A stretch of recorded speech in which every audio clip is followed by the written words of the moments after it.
এবং তারা মূলত বাংলাদেশের স্বাধীনতা বিরোধী শক্তি। আমাদের বুঝতে হবে যে বর্তমান প্রেক্ষাপটে কারা স্বাধীনতা বিরোধী, কারণ বর্তমান প্রেক্ষাপটে বাংলাদেশের স্বাধীনতা যদি কেউ হরণ করে তাহলে সেটা ভারত সেই স্বাধীনতা হরণ করে। এখান থেকে 2000 কিলোমিটার দূর থেকে পাকিস্তান ভারত ডিঙিয়ে এসে বাংলাদেশের স্বাধীনতা হরণ করতে পারবে না, এটা বাস্তবসম্মত। বাস্তবসম্মত হলো যে স্বাধীনতা ভারত হচ্ছে আমাদের স্বাধীনতার সবচেয়ে বড় হুমকি, এটা আমাদের স্মরণে রাখতে হবে।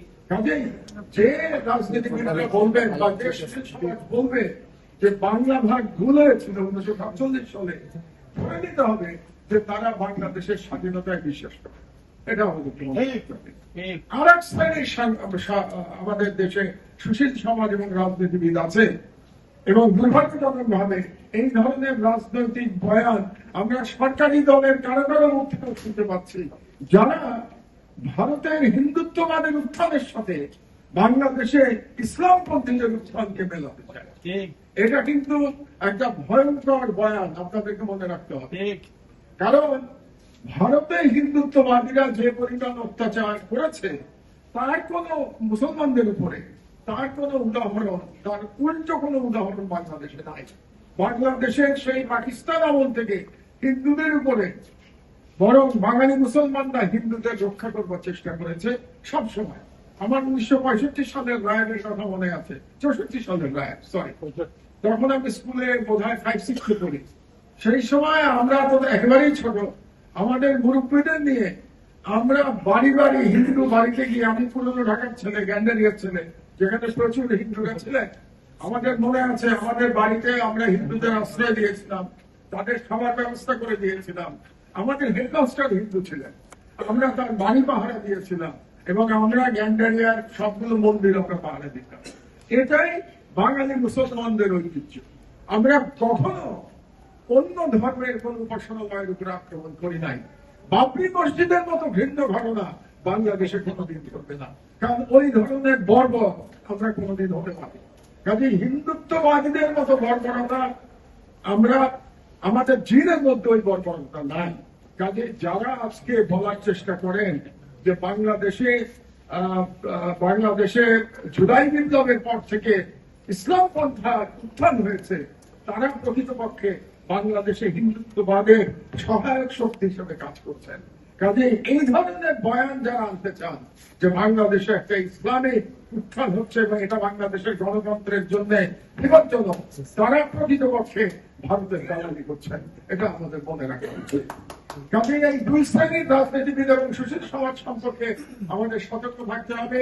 যারা বলবেন যে 1947 সালের বাংলা বিভাগ ভুল ছিল, আর যারা বলবেন যে হিন্দুত্ববাদ, ভারতীয় যেমন হিন্দুত্ববাদ, তারই সমান্তরাল শক্তি হচ্ছে বাংলাদেশের ইসলাম পন্থার উত্থান, এই ধরনের বয়ান যারা বলবেন, ধরে নিতে হবে যে তারা বাংলাদেশে ভারতের স্বার্থ রক্ষা করবার জন্য রাজনীতি করছে।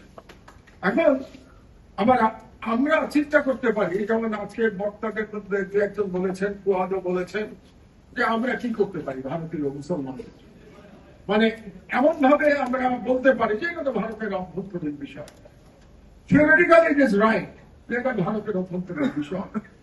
কিন্তু মজার ব্যাপার হলো যে ভারতের, আমাদের যে প্রতিবেশী দুই রাজ্য ভারতের, সেই দুই রাজ্যের যারা মুখ্যমন্ত্রী, তারা এটাকে ভারতের অভ্যন্তরীণ বিষয় রাখেন নাই, তারাই রাখেন নাই। কারণ শুভেন্দু অধিকারী এবং হেমন্ত বিশ্ব শর্মা, শুভেন্দু অধিকারী হল পশ্চিমবঙ্গের মুখ্যমন্ত্রী, হেমন্ত বিশ্ব শর্মা আসামের মুখ্যমন্ত্রী। তাদের দুজনেরই ইলেকশনের যে ক্যাম্পেইন, তার প্রধান যে বক্তব্য ছিল, 1 নম্বর বক্তব্য ছিল বাংলাদেশ সম্পর্কে বিরাজ করা। কাজেই তারাই অভ্যন্তরীণ রাজনীতিকে আন্তর্জাতিকরণ তারা করে ফেলেছে, এটাকে তারা বাইলাটারাল করে ফেলেছে।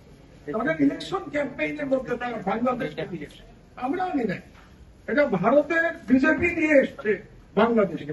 আপনি শুভেন্দু অধিকারীর বক্তব্য শোনেন, হেমন্ত বিশ্ব শর্মার বক্তব্য শোনেন, তারা সর্বদা বলছে যে তারা ওখানকার যারা বাংলা ভাষাভাষী মুসলমান আছেন দুই রাজ্য থেকে, তাদের সবাইকে নাকি ঠেলে বাংলাদেশে পাঠিয়ে দেবে। তারা কিন্তু সব ভারতীয় নাগরিক, এবং তারা এক অর্থে বাংলাদেশের বিরুদ্ধে তারা অলরেডি যুদ্ধ করছে।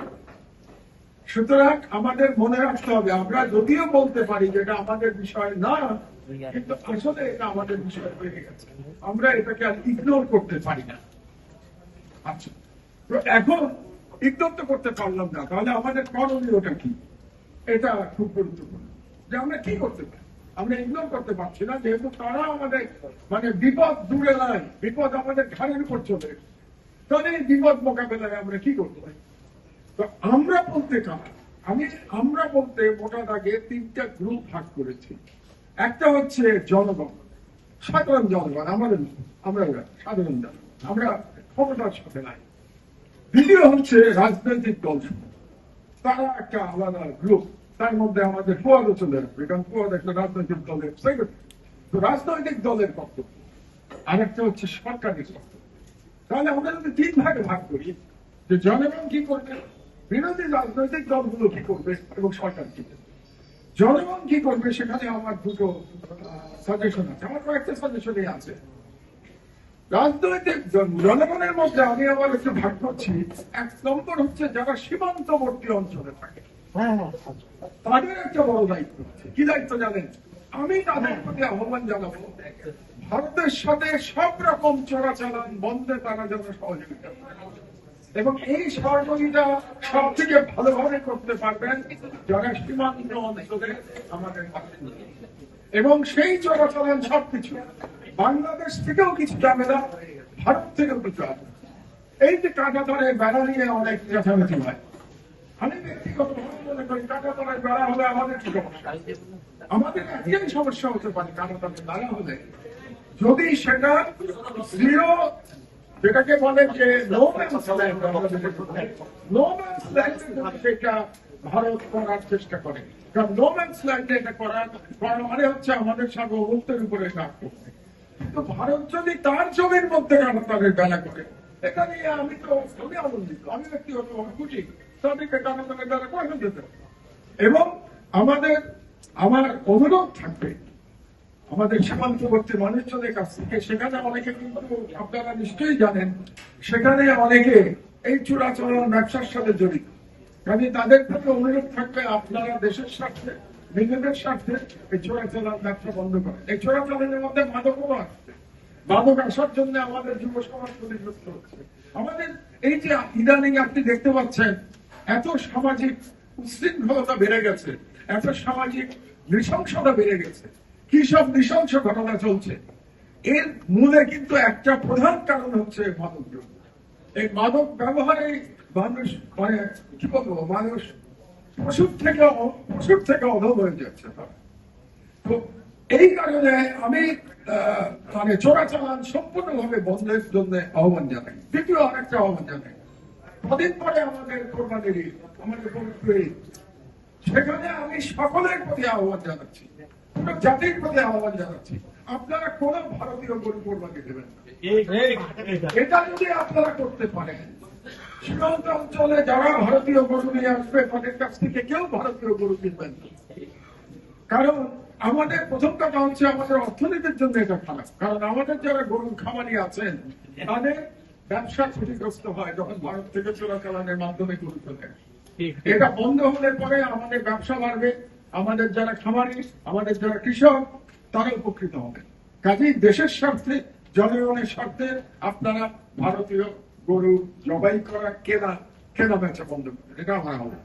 দ্বিতীয় আহ্বান থাকবে সকল ভারতীয় পণ্য বর্জন, যতটা সম্ভব ভারতীয় পণ্য বর্জন। এই কাজগুলো আমরা করতে পারি, এটা হলো নাগরিকের কাজ, আমি নাগরিকের কাজের কথা বলছি। আর এর বাইরে, সীমান্ত অঞ্চলের বাইরে আমরা যারা নাগরিক সমাজ, আমি মনে করি আজকে একটা চমৎকার উদ্যোগ নিয়েছেন।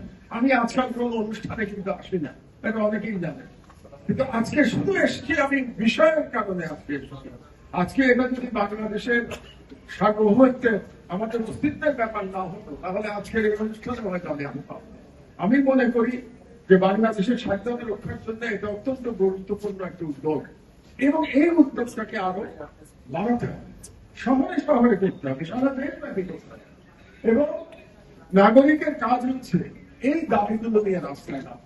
কাজে নাগরিকের প্রতি আমার অনুরোধ থাকে যে আপনারা এই ভারতের যে মুসলমানদের উপরে যে অত্যাচার হচ্ছে তার প্রতিবাদে আপনারা রাস্তায় নেবেন।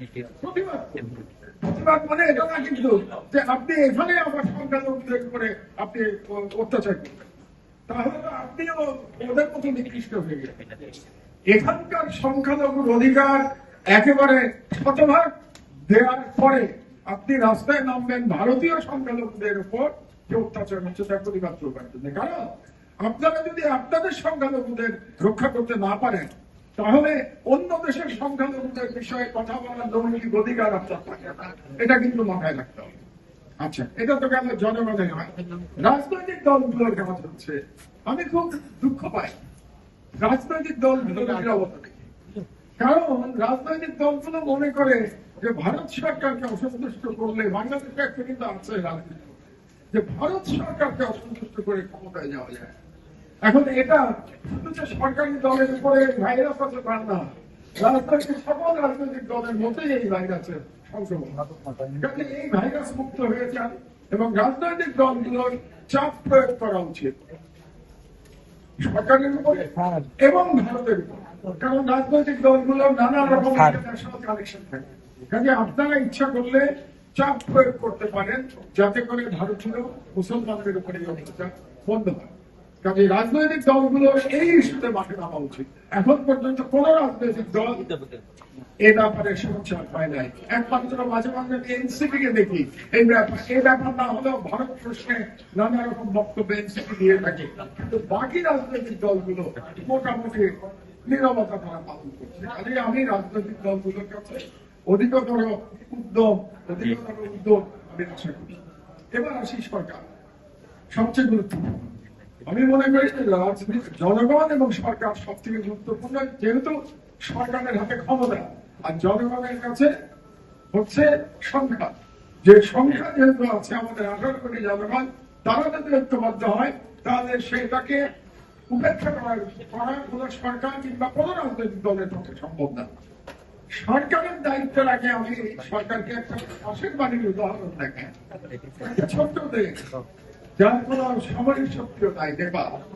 আপনি নেপাল সরকারের তাদের সাহস দেখেন। নেপাল সরকারের যিনি প্রধানমন্ত্রী মহেন্দ্র শাহ, তিনি কিছুদিন আগে, এক সপ্তাহ আগে ভারতীয় পররাষ্ট্র সচিব সেই দেশ যখন সফর করতে চেয়েছিল, নেপালের প্রধানমন্ত্রী বলেছেন তাকে সময় দেওয়ার মতো সময় আমার নাই। তিনি বলেছিলেন একমাত্র নরেন্দ্র মোদী যদি নেপাল সফরে আসে তাহলে দ্বিপাক্ষিক কিছু নিয়ে আমি তার সঙ্গে আলোচনা করতে পারি, কিন্তু কোন পররাষ্ট্র সচিবকে আমি সময় দিতে পারবো না। বাংলাদেশে আজ পর্যন্ত এমন কোন প্রধানমন্ত্রী আমরা দেখেছি যে বলতে পারবে ভারতীয় পররাষ্ট্র সচিবকে যে আমি আপনাকে সময় দিতে পারবো না? আজ পর্যন্ত দেখি নাই, 50 বছরের মধ্যে দেখি নাই। কাজে নেপালের কাছ থেকে আমাদের উদাহরণ